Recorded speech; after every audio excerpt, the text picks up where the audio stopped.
All right, welcome to another deep dive. Today, we're taking a look at Japanese Confucian philosophy.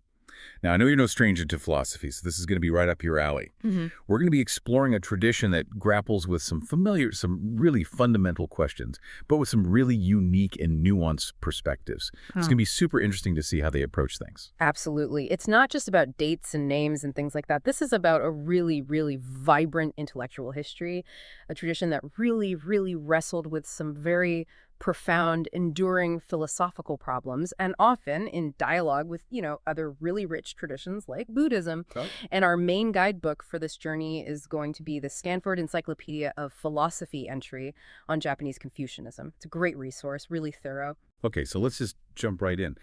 Confucianism, I mean, you know this, started in China, but it wasn't just a simple copy-paste when it went over to Japan by way of Korea. It really took root and adapted and changed and blossomed into something unique. And that's what we're going to be looking at, this unique Japanese Confucian philosophical tradition. Yeah, exactly. It's like it traveled to this new land, found fertile ground, and really flourished, became a distinct species, you could say. And the goal today is to kind of dissect this, to understand the core philosophical concepts that really took shape in Japan, and to see how it interacted with these other existing beliefs that were already in Japan, things like, Buddhism and Shinto. And we're going to trace its evolution, how it changed over time, and its impact on Japanese thought and culture as a whole.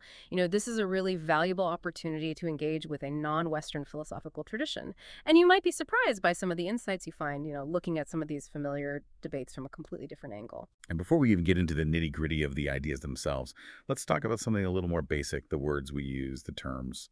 It's not just one nice, neat label. We have words like jugaku, juki, seigaku, serigaku, rigaku, shingaku. I mean, it's a lot. Yeah, it can be a bit overwhelming at first, I know. While the West tends to just lump these all together under the single term Confucianism, you have to remember that these different words actually reflected different historical phases and subtle intellectual shifts in Japan.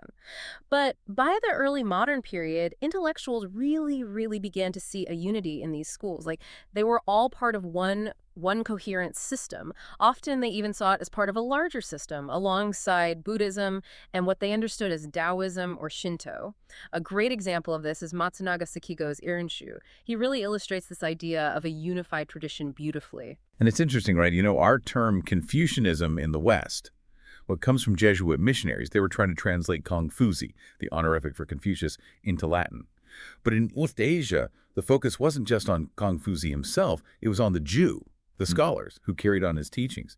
It's a subtle but important distinction, isn't it? Like, who is at the center of this tradition? Yeah, absolutely. It really highlights a different emphasis, and the Western appreciation of Confucianism as a philosophy really gained traction with a book called Confucianarum Philosophus, published in 1687. It really put Confucian thought on the map for European thinkers, people like Leibniz, Voltaire. They really saw a lot of value in it, although later on, Hegel, he was a bit more critical. But the point is, the fact that they even presented it as a coherent philosophical system, from China no less, was huge. It had a big impact. So just so we're clear, when we talk about Confucian today in this deep dive, we're mostly referring to that body of thought that comes from the Analects and other core texts that are attributed to Confucius and his early followers. And then there's Neo-Confucianism, which came centuries later and was in dialogue with Buddhism, really responded to its arrival. It's like a major rethinking and expansion of earlier Confucian ideas, wouldn't you say? Yeah, absolutely. It's like building a new addition onto an old house, but you're also renovating the original rooms at the same time. It's definitely crucial to make that distinction, especially when we're looking at the intellectual landscape of Japan during these periods. It's a really important chapter in the story of Confucian thought and a very dynamic one. Okay, so what areas of Japanese Confucian philosophy are we going to cover? What are some of the key areas that we should focus on today? Well, we're going to look at how Japanese Confucian thinkers dealt with the philosophy of language. We'll talk about their metaphysical frameworks, how they understood the nature of reality. We'll also talk about their engagement with skepticism and critical inquiry. And then we'll delve into their ethical systems, their theories of mind and human nature, their political philosophies, and their educational ideals. And we'll also touch on their encounters with spirituality, specifically how they understood ghosts and spirits. And finally, we'll look at their perspectives on the environment, the natural world, And throughout all of this, we're going to be paying close attention to how all of these ideas shape their understanding of the everyday world, that realm of shared experience that philosophers have been trying to understand for centuries. It's like, how does their philosophy intersect with the real world? It sounds like a pretty comprehensive exploration. Okay, so let's start with something fundamental to every philosophical inquiry. I'm talking about language. I mean, it seems obvious that language is important, but how did Confucian thinkers in Japan specifically view language, especially when compared to, say, Buddhism, which was a very influential tradition at the time? Well, this is where it gets really interesting, especially for someone like you who's, immersed in the world of philosophical discourse and thinking about the precision of language. You see, many early modern Confucians, they believed that Buddhism had a fundamentally skeptical view of language. They thought Buddhists saw language as ultimately inadequate, like it couldn't really express ultimate truth, and that it was too bound up with conventions and could lead to misunderstandings. So the Confucians in Japan, they pushed back against this idea. They argued that language was actually, well, inherently valuable and reliable. Yeah, absolutely. They doubled down on the integrity of language. They believed that it could, in fact, convey substantial meaning and even truth. And they saw precise language as crucial not just for individual self-understanding and, personal growth, but also for society as a whole, for governance, for order. It's like they were developing an East Asian philosophy of language, you could say, and their big concern was achieving right meaning. And were there any particular thinkers who really championed this view of language? I mean, Hayashi Razan comes to mind. Oh, absolutely. Hayashi Razan, he was a pivotal figure in Japanese Confucianism. He truly believed that the wisdom of the ancient sages, the really deep insights, were embedded in their words, Yeah. preserved in those classical texts. And he believed that by understanding those words, truly understanding them deeply, that's how we could access the minds of those sages. It was like he even had this almost reverential view of immersing oneself in those texts, like a kind of intellectual moral discipline. So for him, language wasn't just a tool, it was a direct conduit to profound wisdom. It's like the words themselves had a kind of power, like they could transform you. Exactly. And then you have Itu Jinsai, who wrote this really important work called Gomo Jigi, which means the meaning of words in the Analects and Mencius. He was a very meticulous, like a philosophical archaeologist. He really dug deep into these core Confucian texts to trace the lineage and the meaning of key concepts, to differentiate them from Buddhist terms, which had kind of maybe gotten mixed up in Confucian discourse over time. So he was almost trying to purify the language of Confucianism, right? Yeah. To get back to its original meaning, especially in its interaction with Buddhism. Yeah, that's a great way to put it. And then you have Oji Sorai, who wrote Benmai, meaning distinguishing names. He really took this analysis of terminology even further. He saw this really important political dimension to language, kind of echoing Confucius's idea of the rectification of names. That famous idea that if we don't use words correctly, society falls apart. Well, Sorai believed that understanding and using language correctly, it wasn't just an academic exercise, it was a very foundation of good governance. Like, how can you have a well-ordered society if you can't even agree on what words mean? So this wasn't just a bunch of scholars arguing about semantics. They saw a real link Mhm. between correct language and a just society.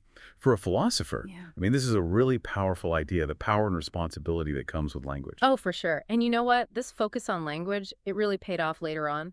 During the Meiji period, when Japan had to quickly learn and adapt to Western philosophy and science, they were already really good at analyzing the precise meaning of terms. It was like a head start. Right, because they had already spent centuries debating these things. Mm. Okay, so let's move on to metaphysics, the big questions about the nature of reality. I know this is an area that really interests you. So how did Japanese Confucianism approach these questions? This is where the Neo-Confucians really come into their own, especially when we're thinking about the broader East Asian philosophical landscape.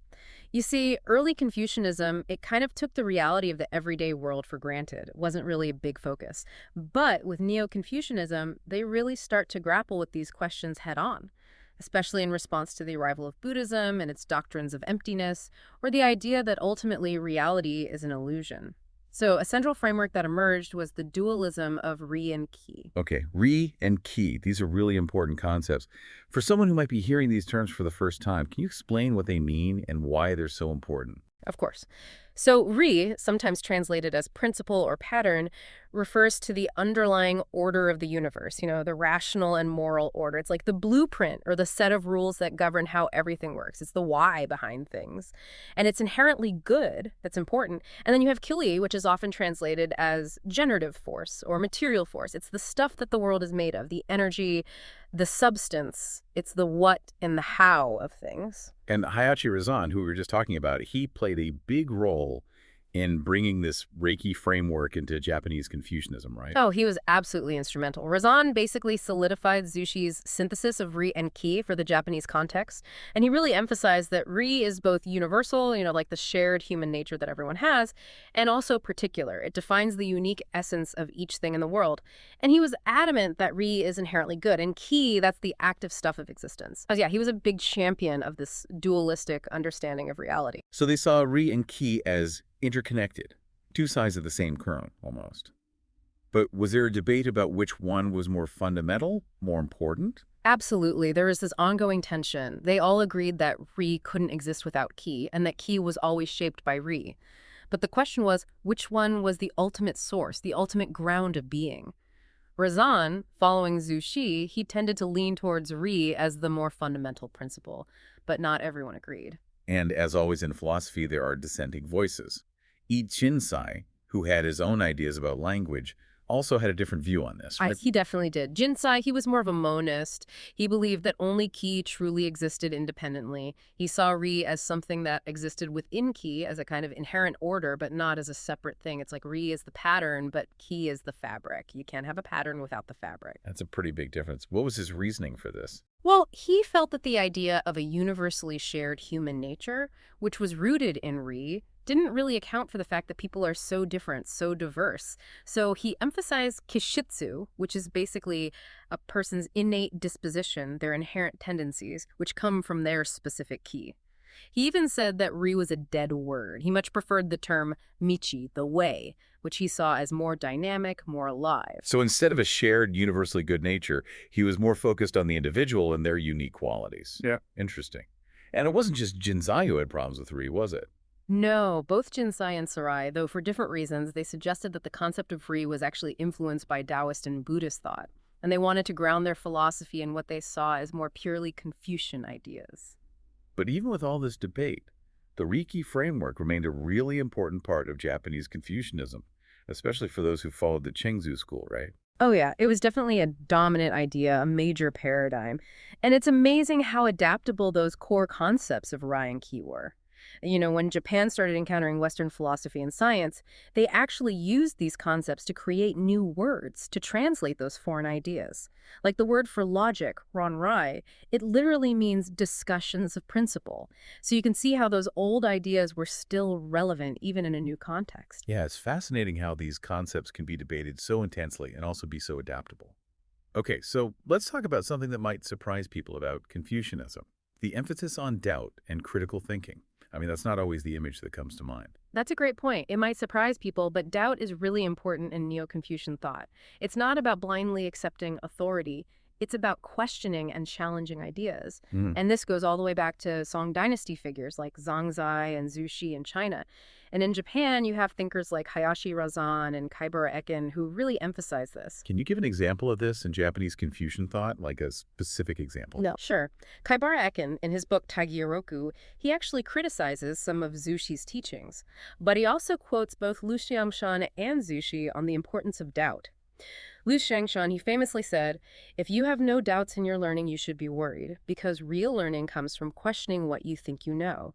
And Zhu Xi himself said, "Those who have major doubts will make major progress. Those with minor doubts will make minor progress, and those with no doubts will make no progress at all." I mean, that's a pretty strong statement coming from one of the founders of Neo-Confucianism. That is pretty strong. It sounds like they weren't afraid to challenge the status quo. No, not at all. And this whole emphasis on questioning, it really contributed to the development of those critiques of Neo-Confucianism that emerged in the early modern period in Japan. It shows that it wasn't this rigid, inflexible system. It was a living tradition where debate was encouraged. It's like a tradition that's constantly questioning itself, always evolving. Okay, let's talk about ethics. When people think of Confucianism, they often think of things like loyalty and trustworthiness. But is that the whole story? No, not at all. While loyalty to and trustworthiness are definitely important virtues, the real heart of Confucian ethics is jin, which is usually translated as humaneness or benevolence. It's like the golden rule, treat others how you want to be treated. But it's also more than that. How did the Neo-Confucians in Japan develop this idea of Jin? Did they add anything to it? They did. They gave it this more profound, almost mystical dimension. They grounded it in the idea of ichigenki, a single underlying generative force that connects all beings. So true Jin isn't just about being nice to people. It's about recognizing our fundamental interconnectedness, recognizing that we're all part of one big cosmic family, and treating each other with compassion. So the deeper, more expansive kind of humaneness. What other ethical concepts were important? Yeah. Well, gi is another big one. It's usually translated as justice, righteousness, or duty. It's about doing what's right, even when it's hard. And jingi, which combines jin and gi, was seen as the most important virtue for a ruler. It's about being both compassionate and just. And these weren't just abstract ideas, were they? The example of the 47 Runen shows how these ideas played out in real-life situations. Yeah, exactly.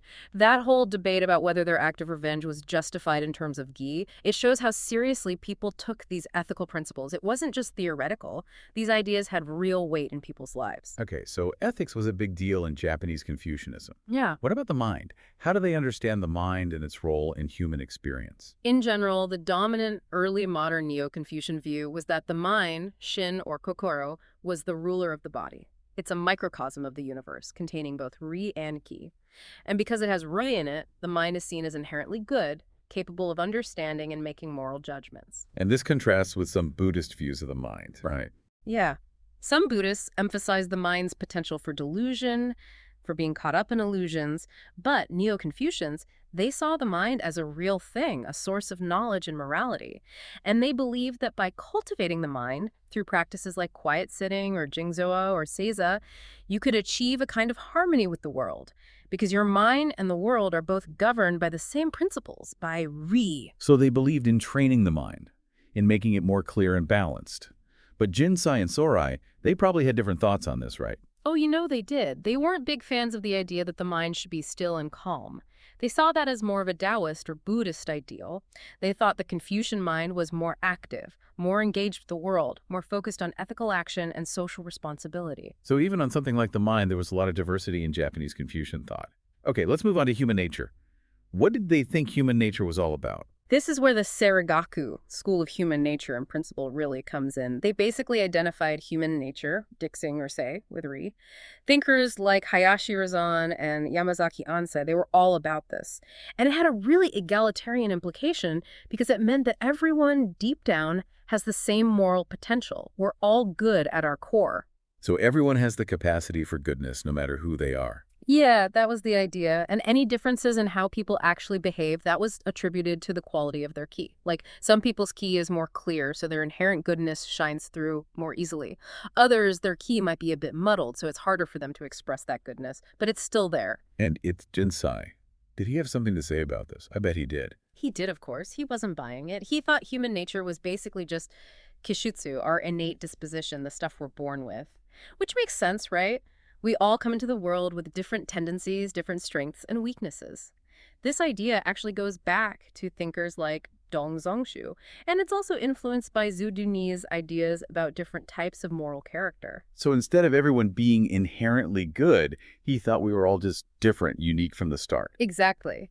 And while this idea might seem more realistic, more in line with how we see people in the real world, it wasn't very popular among Japanese Confucians.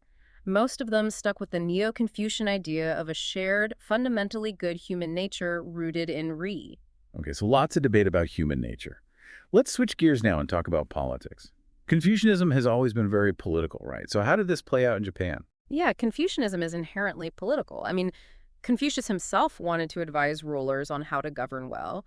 And then you have Mencius, who developed this whole theory of benevolent rule, where the ruler is like a parent to the people, responsible for their well-being, and their right to rule is conditional based on how well they take care of their people. Right, so good government is about caring for people, not just about power. And what about the mandate of heaven, tanning? That was a really big idea in China. Did it have the same impact in Japan? Well, naming the idea that heaven grants the right to rule based on a ruler's virtue, it definitely made its way to Japan through the Confucian texts. But its influence, especially among the general population, was a bit limited. Probably because the ruling elite wasn't super keen on letting that idea spread too far. They liked having control over political ideas. But as Confucian learning became more widespread, it did start to shape people's expectations about what a good ruler should be like. So even if it wasn't a direct tool for political change, it still had an impact on how people thought about government. Okay, what about Neo-Confucian political thought? What were their main ideas? The Neo-Confucians, they were really into the idea of the ruler's self-cultivation. They took this from the Great Learning. The idea was that if a ruler cultivates their own virtue, their own moral character and wisdom, then their society will naturally become harmonious. Like, good government starts from the inside out. It's like fix yourself first, and then you can fix the world. And Ogi Sorai, he probably disagreed with this, right? Oh, you bet. Sorai, always the contrarian. He wasn't convinced that relying on the ruler's personal virtue was enough. He thought it was more important to have good laws and institutions based on the example of the ancient sage kings. He basically said, look at the book of history. That's our guide. He didn't think taming was that important, and he saw the samurai class as the successors to those ancient kings, the ones who should be in charge. His ideas were definitely outside the mainstream. So we see this tension between inner virtue and outer structures, a classic debate in political philosophy. Okay, let's talk about education. It's clear that Confucianism values learning very highly. How did that play out in Japan? Yeah, Neo-Confucianism had a huge impact on education in Japan. They saw learning as absolutely essential, not just for individual growth, but for a good society as well. And Zushi's idea that learning is about emulating the best examples, studying the classics, that was really influential. So what did they study? What was the curriculum like? The Orthodox Neo-Confucians, they focused on the Chinese classics, especially the four books and Zushi's commentaries on them. The Great Learning was seen as the most important text, the foundation for everything else, and they even developed special texts for different groups, like the Ana Daigaku for women and the Buki Shigaku for warriors. So everyone had access to education, but what they learned depended on their role in society. But I'm sure Jinsei and Sorai had their own ideas about this, right? You know it. Jinsei, he was more focused on the Analects and Mencius. He wasn't convinced that the Great Learning was actually a Confucian text, at least not in its current form. And Sorai, he was all about the six classics. He thought they were the most direct transmission of wisdom from the ancient sages. And he really valued practical learning, learning by doing, not just by reading. So different thinkers had different ideas about what to study and how to study it. But they all agreed that education was super important. And this emphasis on learning, it probably explains why Japan had such a high literacy rate during the Tokugawa period, right? Absolutely. The fact that education was so important and that thinkers from across the spectrum, from the most orthodox to the most heterodox, all agreed on this, that had a huge impact on Japanese society. It's one of the things that made the Tokugawa period so unique. Okay, so we've talked about Confucianism in itself, but we can't forget that it existed alongside Buddhism, which was a dominant force in Japan.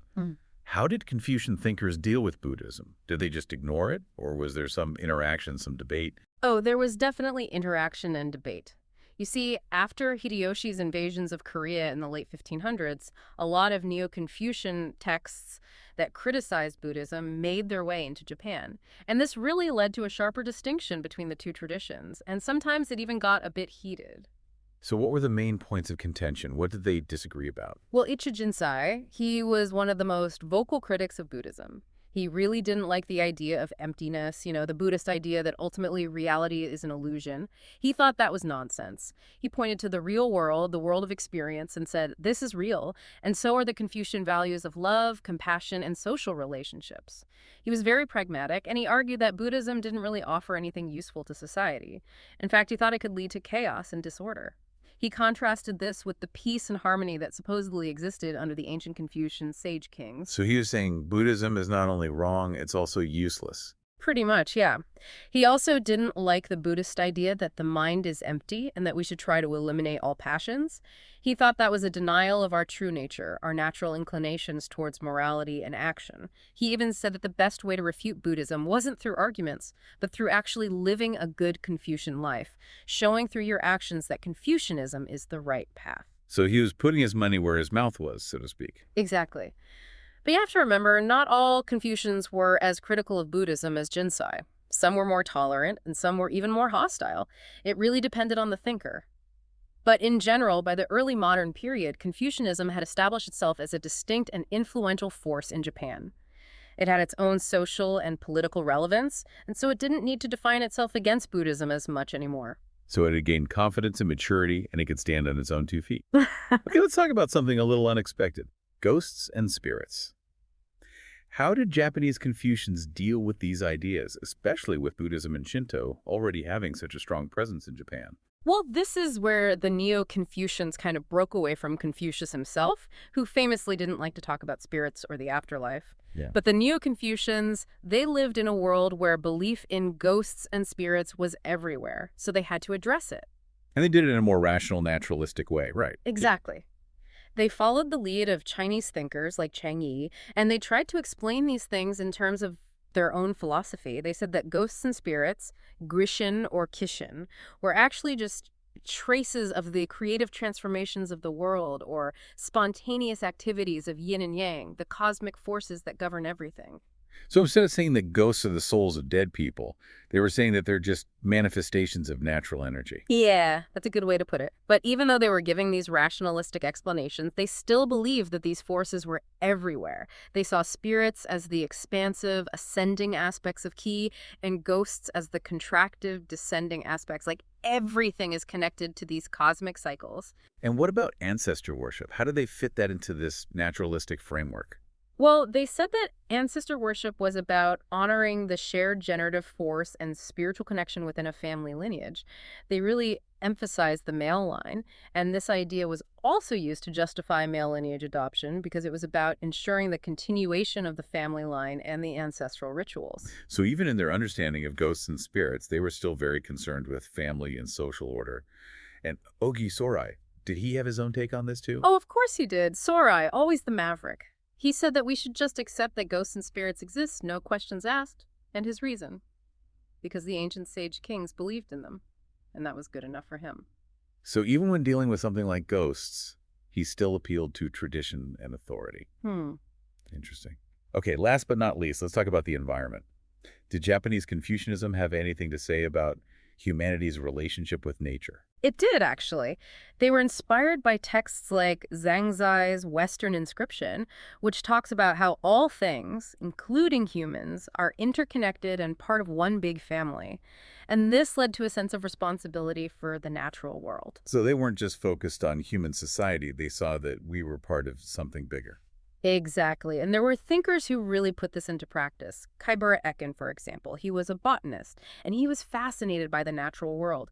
He also believed that we need to harmonize our own kido with the rhythms of nature to be healthy and happy. And then there's Kumazawa Bunzan, who was a scholar official. He even proposed policies to limit deforestation because he saw how important forests and mountains and rivers were for the well-being of the state. So they weren't just talking about environmentalism in the abstract. They were actually concerned about practical things like deforestation and resource management. Exactly. They saw that human society depends on a healthy environment, and they were trying to find ways to live in balance with nature. Okay, so we've covered a lot of ground today. We've talked about language, metaphysics, skepticism, ethics, the mind, human nature, politics, education, spirituality, and even the environment. It's amazing how much there is to Japanese Confucianism. It really is a rich tradition, and I think the most important thing to remember is that it's not a monolithic thing. It's a dynamic tradition with all sorts of different schools of thought, debates, and interpretations. And for you, our listener, who's already deep into the world of philosophy, I think this deep dive offers a whole new set of perspectives to consider. The way they thought about language, the nature of reality, the role of reason and ethics, and the relationship between the individual and society, it's all very thought-provoking. And their engagement with Buddhism, the way they responded to those ideas, it's a fascinating case study in philosophical dialogue. For sure. Japanese Confucianism is a great example of how a philosophical tradition can adapt and evolve and still remain relevant, even in a completely different cultural context. So, to leave you with something to think about, given all this interplay between Confucianism and other traditions, and its ability to adapt and change, what can we learn from Japanese Confucianism about philosophical traditions in general? About their resilience, their capacity for transformation, and their lasting relevance in our world? And maybe also think about the Neo-Confucian idea of self-cultivation, the idea that by improving ourselves, we can also improve the world. How can we apply this idea in our own lives, in our own time? There's so much to explore here, and I encourage you to keep digging, keep learning. Absolutely. This is just the beginning. There's a whole world of thought out there waiting to be discovered. Yeah.